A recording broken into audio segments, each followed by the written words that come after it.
Skuad Harimau Malaya akan berdepan Cape Verde pada Khamis ini. Ini cara penyokong boleh menonton aksi ini.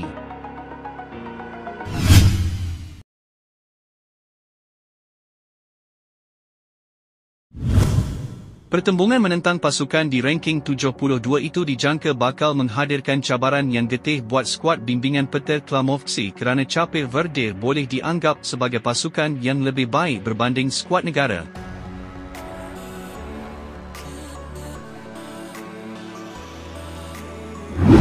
Klamovci melihat perlawanan pemanas badan menentang Cape Verde kali ini umpama satu ujian terbaik buat skuad Harimau Malaya tatkala lawan di barisi pemain terbaik di Eropah.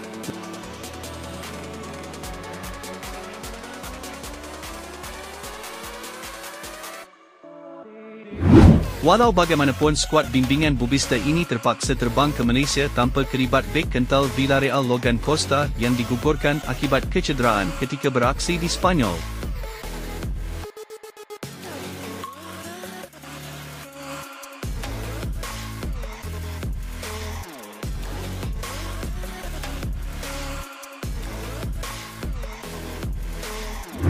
Dalam perkembangan yang sama, pasukan Harimau Malaya juga mengalami nasib yang serupa apabila terlepas hikmat bek Sabah Dominic Tan yang ditimpa kecederaan ketika kem latihan.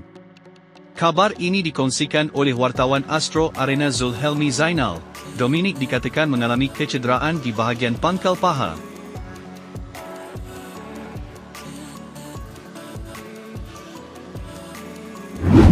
Aksi Malaysia dan Cape Verde ini akan disiarkan langsung oleh Astro pada Khamis ini jam 9 malam.